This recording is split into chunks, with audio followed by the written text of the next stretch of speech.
I get it. Maybe, even if I cut her some slack and say, maybe this isn't as racist as it looked. I can't ignore the fact that it was a black man with dreadlocks in the middle of the night and she's in fear for her life type of shit when her life is in no actual danger. Whatever concoction she came up with in her head to make her think that she was in any type of danger, I will never know.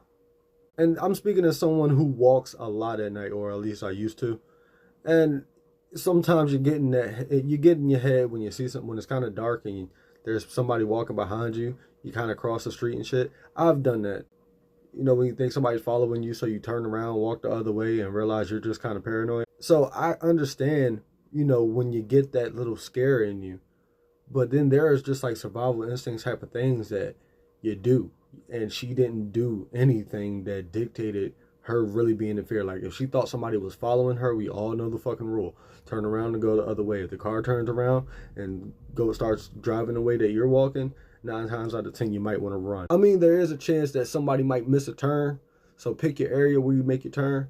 But for the most part, you know, safety first. But the last thing I'm going to do if I think someone's chasing me or following me, and it gets to the point where I feel like I need to knock on a stranger's door just for some sort of sanctuary, I'm not going to sit there all calm, ringing the ring cam and doing all this question asking type of shit. I'm going to be knocking extra hard, if not banging at that door, praying to God that they don't shoot through the door thinking that someone's trying to break in. And this was just assuming that you were by yourself. She was with her kids walking at night. There's not too many people that walks anywhere near the dark with their kids in a neighborhood they think is that unsafe. But regardless, to sit there and be like, and all right, so she didn't do any of that, but she still asked the man the question, do you live here? He said yes.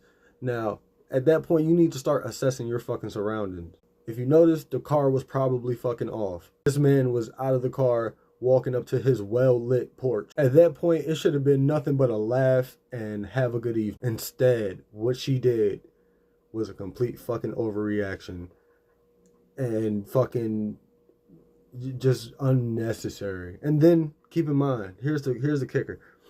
If she felt like that, if she felt like she had to run, she was awful calm when she came back with her husband.